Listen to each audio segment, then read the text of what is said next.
Hey everyone, and welcome to another Author Spotlight interview. Today we're joined by Lori Zoss, author of Under Caution, a debut romance suspense novel that's packed with high stakes twists and deep emotional connection. Now, Lori's not only a talented writer, but also a passionate entrepreneur, speaker, and advocate for purpose driven organizations. She brings a unique blend of heart and hustle to everything she does. Let's dive into her journey, her writing process, and what inspired Under Caution. Lori, hey, welcome to the show. I'm so excited to be here. Thanks for having me. Hey, thanks for being here. And to start us off, can you give our listeners like an overview of Under Caution and what can they expect from the story and its characters? Yeah, absolutely. I like to call Under Caution fast fiction. It's the type of book that you can get into really fast, and I start off right away with action, and it keeps you going the whole way through. It's a great beach read, I like to say summer read. So the story of Under Caution is built around a female race car driver named Daisy Cray.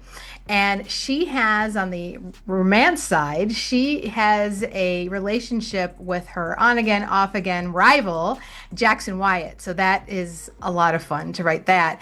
But there's also a huge suspense mystery component, and that comes from the villain, and his name is Lumen Ross. Lumen used to be a former driver, and he has some vengeance against Daisy Cray. And it turns into a quite a story in terms of the action and suspense and a lot of colorful characters. But like I said, it's fast fiction. You get in and out of it really quick. I like to say that you could be on a flight from New York to LA and finish the book. So just had a lot of fun writing it, and I hope people resonate with it. So, if there's a lot of action involved, would you consider this to be a great script for a movie? Oh, absolutely. And it's funny that in the way even I write, I'm very visual. So when I'm writing, it's almost like I'm writing it like a film. And I'm a huge movie buff. So I see things visually and write it down. But yeah, actually, I wouldn't be surprised if once we get through kind of the book tour and the excitement around Under Caution, talking to some folks about maybe turning it into some sort of video production. So, what's the process of turning a book into a movie script? How does that work? I have no idea. I do work with organizations to help represent them to large corporations for different funding purposes. So I do have experience in terms of asking organizations for money and for their insight. So I feel fairly confident in that respect. But I've never been through the entire process of how do you pitch a book to become a movie. But I'm the type of person that likes to jump in and I learn as I go. Okay, well, I'm an actor, right? So if this goes That's to right. film, you need to cast me. And if you have an old guy, or if you need an old guy, I'm your man. There is an old guy in the book. His name is Papa Joe. It is Jackson Wyatt's father. All right, I can do that. We'll talk. We'll talk later about All that. right, that sounds good. So every writer kind of has their own, rhythm and approach to Yeah. how they write a book. What does your writing process look like from when you first start off to the final draft? Yeah, so when I have an idea, I really just start writing it down in a journal. I'll just write down concepts like uh, race cars or strong female lead. And then I just do a lot of stream of consciousness writing. And then once I feel it's strong enough to have an outline, then I'll start typing it out. I'll type out an outline to kind of get me from A to Z. Sometimes I'll work backwards. I know how I want to end it and I know how I want to begin it, but sometimes it's easier to work backwards to outline versus starting at the beginning and going forward. So that's something kind of unique that I do. That some writers have asked me about, and I really like kind of working backwards. So, like that approach. And then I write it, I tend to write at night. As you mentioned, I am a busy entrepreneur with my business. So, I write usually after 7 o'clock at night. And, sometimes I got a lot going on where I have a lot to say and it all flows naturally. Other times, like other writers, I sometimes stare at the screen but I give myself grace. I try to write at least a little bit in those instances. And that's kind of the process. I wrote about 4 drafts of Under Caution, I worked with a great editor. And for any of the writers that are listening, I highly recommend you get an editor involved sooner than later because they can provide phenomenal perspective. Because sometimes you could be really close to a project. I mean, you understand this as an actor. You know, you get so all consumed by it that to have an outside person look at it and start, you know, refining and helping you edit, that has been very, very helpful to me in the process. So went through about 4 edits, and then the final draft was born. And how long did that take? How many months or years? Yeah, no, it was about a 10-month process. Now I do want to say though, I have started fiction projects on and off for a long time. And I would start them and not finish. I would just lose excitement. I'm the type of person that gets bored very easily, right? So I had this thought, I want to have a strong female heroine that's in kind of a male dominated sport. And I wrote it in very different types of sports, and it just wasn't doing anything for me. And then finally, I went to my first NASCAR event. And I said, this is it. It's got the speed. It's just got the action. And it's one of the few professional sports where women and men can compete against each other in the same on the same track. So that's kind of how it was born. Yeah. Did you have to do a lot of research on NASCAR racing and find out the ins and outs of the sport? Yeah, so what I did do is there are some references to some rules that I wanted to make sure were authentic and correct. But I tried not to get too inside baseball, as they say, with race car driving, because I also don't want to lose audience. I don't want people to feel like, well, I don't know anything about race car driving. So to me, the race car driving is really the backdrop of the story. It just happens to be her profession. It happens to be the profession that the guy she loves is in, and it happens to be the profession that the villain comes from. So it's just an interesting backdrop. So there's not too much inside baseball, and anything that is indicative, race speak per se, I do explain it in the book, and it's very easy to understand. Okay, I don't know how many female NASCAR race drivers there are. I do know the most famous one is Danica Patrick.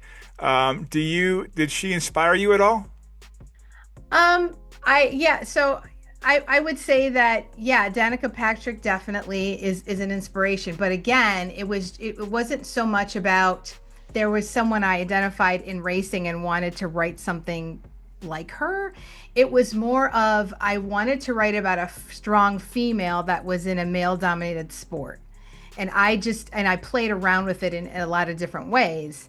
And I just felt like race car driving was the perfect sport because they could compete against each other, men and women. So, yeah. So what kind of reader do you think this is going to resonate with the most? Yeah, so I like to say that my primary reader would be definitely women, busy women who want to get in and out of a book fast. I've talked to women that say, Lori, I would like to read more, but sometimes the books are just so long. So I really thought about that. And even myself, I do a lot of reading, and sometimes I feel like, gee, I wish this could progress faster. Not everybody feels that way. There's nothing wrong with long books.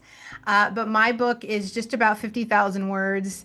And you get into it and out of it very quickly. It captures your attention span quickly. So I'm really geared towards those busy women that just would really want to kind of take a break from real life for a while. Like I said, whether you're on an airplane or maybe you're watching the kids and you're sitting by the pool, or maybe you're at home and you're just looking for a quick read. It's really geared to women. But I have, interestingly enough, I've had some men approach me and mention that they've enjoyed it as well. So that's great. Now, speaking of people who've enjoyed the book, when you finish, the final copy, it's been edited, but you're not ready to publish it yet. Do you use beta readers or do you ask friends and family? And if so, what was the initial response?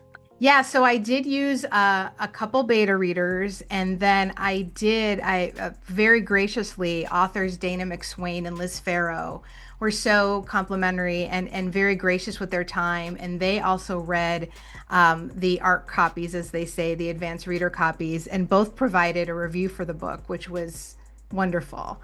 And yeah, so it was great. So I did have some beta readers, and of course, as I mentioned, I worked with an editor throughout, which was very helpful. And I did have a couple of friends look at it as well, and I would get their feedback and incorporate that.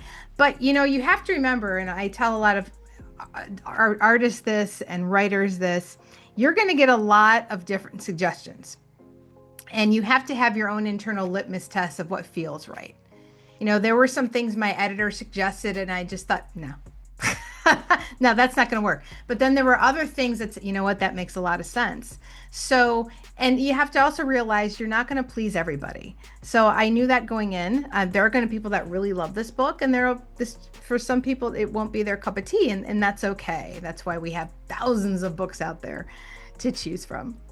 I think in every artistic industry that's true. And as an actor, I've showed people auditions before, and some people were like, "That you need to do this whole thing over," and some people are like, "That is perfect the way it is." So yes, it's everyone. It's like opinions. It's like a nose. Everyone has one, right? That's right. Absolutely. So there's no shortage of suspense and romance novels out there. Obviously, not suspense and romance coupled with racing, so that makes it unique in itself. Is there anything else that makes Under Caution stand out from the crowd? Well, as I said earlier, it's fast. It's, from the moment and don't make sure you read the prologue. Don't be one of those people that don't read the prologue. You'll need to read the prologue. It gets you in fast. I think that, the other thing too, sometimes suspense, romance, there might be a lot more development in certain scenes.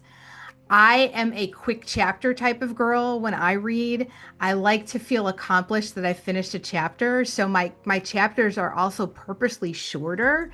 So I've gotten that feedback from people saying, wow, I feel like I've accomplished a lot because I'll read the book and the chapters are shorter. So as a reader, that's something that I've gotten feedback from readers that they really enjoy. So I think that makes it unique as well. But to your point, I think the setting's unique. I mean, there are books out there. There are romance novels out there where racing is definitely the center. But I will say where the main character and the main driver is a female, you don't see much of that, at least not in my research. Okay, now how risque are your romance portions? Are we talking like on the level of mild to X-rated? Where are we on that spectrum? Very PG-13. Okay, I'd say I'm PG-13. Yes. Okay, awesome. So is there a general message or feeling or reflection that you want your readers to walk away with when they finish this book? Yeah, so the title Under Caution, besides it referencing a caution flag in racing, there is a part of the book where we talk about the title and how you can't live your life under caution. You can't. You have to step out all the way, take some chances, right? I think that's really important in life. Sometimes we're going to have to make decisions without having all of the facts that we want or without having all the information we want. So you can't just stay stuck under caution. You can't just stay there. You have to make a move, right? So I think that's definitely important. And my other philosophy with my readers, I hope that they just have fun with this because it was so much fun to write. And I love to read things that are just a fun thrill. And I hope they leave with a smile, and I hope they leave wanting more because I do tease a book too. Awesome. Yeah. And shifting gears from the book to you personally, tell us about, you're an entrepreneur. Tell us about what you do. Yeah, so I'm the founder and CEO of Growth Owl LLC. And what we do is we help purpose-driven organizations and startups position themselves with large companies like Fortune 1000s for things like startup funding, for sponsorship funding, for different types of advertising opportunities. Because what I find is, although there are a lot of people and a lot of great organizations out there that know and believe in what they're doing, when it comes to asking for money or asking for sponsorship, or quite frankly, how do you navigate the corporate landscape to do that? That's where I found a niche. And I've been doing that ever since 2018. So before that, I spent time doing that corporate sponsorship in public broadcasting and also sold traditional broadcast media. So, yeah. Awesome. What kind of businesses or people come to you for funding? I have a lot of associations, 501(c)(3) nonprofits. Also, I would say socially responsible for-profit startups, both men and women that are looking to try to maybe do something better in the world, but it is a for-profit. So I do everything from training them to representing them to giving them new ideas as to how you should communicate, how to adapt your communication style to different decision makers, teaching them about decision makers. Everybody is different in terms of where they need to be. So I meet them where they're at and I get them where they need to be. Okay. Do you ever get so busy where like if you're in the middle of writing a book and all of a sudden you got stuff going on where you might stop for a month or weeks or a period of time where you can't do any writing? Oh, absolutely. Yeah, because there are periods where I would have a lot of travel going on. And there were times I did do some writing in my hotel. But there's just a different feel when I'm in my office at night and I have I've got my area, right? I've got the things I like. I got my lighting right. I've got my music in the background. I can't do that when I'm not in my office. So primarily everything is written. I like to write in my home office, but if I have to, I will do some writing on the road. But yeah, you have to do, pause when needed and that's okay. Life still happens. So it's okay to take pauses when you need to. And as far as your writing background goes, like how did you write in college or high school? Did you when was your first book published? What's your background in writing? Yeah, so I actually have two other published books. I wrote a business book called The Boardroom Playbook, which is a guide for corporate funding. So that represents more the business side. And then about 11 years ago, I wrote a children's book called A Bed for Fred, which was based on my basset hound at the time, trying to find out what happened to his bed. And it's really about the journey of children going from a smaller bed to a larger bed. So I do have some writing experience before I went into under caution. But when I was in college, I studied English literature, did a lot of writing. And like I said, I've had a lot of starts and stops throughout my life trying to put something together in terms of a fiction novel. And it never came to fruition, but this one did. And that's once I was feeling passionate about the story, it just kind of, the flow happened. And then I knew this was the one. Okay. And now these past books and this one now, were they through a publisher? Were they self-published? How did that? Ah, yeah. So A Bed for Fred is with Hugo House Publishing. Okay. And my past book, the Boardroom Playbook, was my own self-published through my company, Grothoa LLC. Under Caution is it is my publishing company, Purple Parliament. But as it grows, I will be opening it up to other authors. Oh, so you'll be actually looking for authors to submit content to you where you That is that's that is amazing. correct. Yes. Not Awesome. yet though. Don't Yeah. contact me about it yet. Yeah. You're gonna get a flood of emails. That's People. right. Yeah. Absolutely. Absolutely. Yeah. So as an actor, my goal is to be on TV. That's kind of like the main goal of most actors, film or TV. But nowadays, everybody has access to their cell phones. They can make content right away. Right. Same thing with writing. Everyone can just go self-publish on Amazon with a few clicks. Do you feel and I'm not putting other authors down, but do you feel that kind of hurts the general market of books out there? If everyone can just publish without having to really be kind of edited or proofread or go through a publisher? Well, I think being an entrepreneur, I'm going to see the glass half full on that one. I think the more options, that's more potential readers, which I think is a good thing, and more opportunities for people to maybe get into writing or get into publishing. But you have to also remember there's different ways to do it. I made the decision, like the business decision, to really look into the business of publishing. So, you mentioned, it's just a few clicks with Amazon. That's actually a lot more than that, Mike. Let me tell you. Because if you want your books, say for example, in a Barnes and Noble, or you want your books at a local bookstore, they're not going to want it through Amazon. They're going to want it through something like Ingram, and then you've got to learn that system, and you've got to learn to upload this stuff, and you got to learn all about ISBN numbers and copyright. So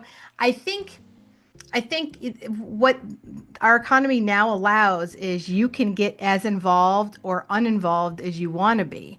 But I would say that if you really want to kind of make a mark and try to make a go of it, you have to really understand the whole process, the business of how it works, which I know a lot of authors that are just starting that get a little discouraged, right? But I got to tell you, if you just take some time to go to YouTube, there's a ton of great YouTube videos from authors that are just sharing their experiences, or there are people that talk about how do you run Amazon ads, or when you do self-publish, do you start on Amazon and then go to Ingram? It's all there, but you do have to take the time to study it. Okay, that makes sense. So when I hear children's books, I think everyone nowadays has a children's book. So a little secret, in 2012, I published a book called Poop, There It Is. Oh my It gosh. was a diaper. It was like a kid's diaper training. My kids were young at the time. My kids were like in diapers. I love it. So this is 2012. They called it the golden age of Kindle. And back then there wasn't a lot of children's books. I sold 10,000 copies of that That's wonderful. yeah. But nowadays I've heard from people who are trying to do children's books, and they're like, literally, since all it really is images, and the amount of text involved is not a lot, and Chat GPT can write people's a little rhyme in 3 minutes. I feel like it, especially that market, could get really saturated really quickly. I don't disagree with you, but I've got to say, in meeting now, granted, I published my children's book years ago. I mean, it's been over 11 years, so it was different, right? So I had an artist; she did all of my artwork. I have to say, though, moms and dads and aunts and uncles and grandmas and grandpas, they can very quickly tell when a children's book has actually been worked by human beings versus if it was AI or just computer graphics. I mean, they're very sophisticated viewers of content now, and as well as what makes a visually appealing book. And I'm not putting down anybody who uses AI or computer graphics for their book. I'm not doing that at all. But I will just say, based on my experience, I find there are a lot of discerning parents and grandparents around there that they know what they're looking for. So. And you can put down AI. I'm okay with that because as an actor, the same thing. I see bet, yeah. These clips nowadays with they got actors. They look totally almost 90% there. Yeah. And it's probably the same thing with writing. How concerned are you? Not now, but like that in 10 years, somebody could type in a couple paragraphs and have a book with twists and plot lines and all that stuff made. How far away are we from that? And do you think that's going to be a problem in 10, 15 years? You could technically do that now. Okay. And Amazon, they have a button, like a field when you're uploading your book. They ask you, has AI been involved in this book in any way? Now, we would hope all people are truthful, but let's be honest, right? But there are authors that are already publishing books, and they put the author as themselves and ChatGPT. And so it's already happening. And, gosh knows what could happen 10 years from now. I would just hope that, again, similar to like when I was talking about graphics, that people can discern. Like I know for me, because I'm on LinkedIn a lot. I do a lot on LinkedIn. And I can tell right away now if a graphic is generated from ChatGPT versus if it even was something that they got from stock footage, right? We're starting to get used to kind of what ChatGPT and other types of AI are throwing out there. Now it'll probably get better. And we'll deal with it then. But I don't know. I'm not so nervous about it because again, it's already happening. So there's nothing I can really do about it. All right, I'm going to switch gears from the doom and gloom. Okay, good. Let's talk about Under Caution and what your goals or dream. If you had, if this book hit all the marks everywhere and it reached all the goals you wanted to reach, where would you see this book being in a year from now? Oh man, I would love to see it in some sort of pre-production for film. I think that it is very, I write very visually. So, and again, I explained earlier, it's because I'm a huge movie fan and I picture everything and I'm inspired by a lot of movies. So even when I'm writing a book, I'm inspired by film. So whether, I don't know if that's Netflix, if that's something in the theater, I'm not discriminatory about that. I mean, we can get movies now on our phones. So But yeah, no, I think that would be great if by next year I was at least shopping it around or have some discussions, or maybe it's in pre-production. I don't know. We'll see. But you also have to be patient. I mean, as you said earlier, the fiction market is so competitive. There's so many books out there. I mean, thousands of books are coming out every day. So you also you have to give yourself grace and patience, and find ways to build audience and experiment with ways with to build audience. And not all of them are going to work, but try them out. Awesome. Yeah.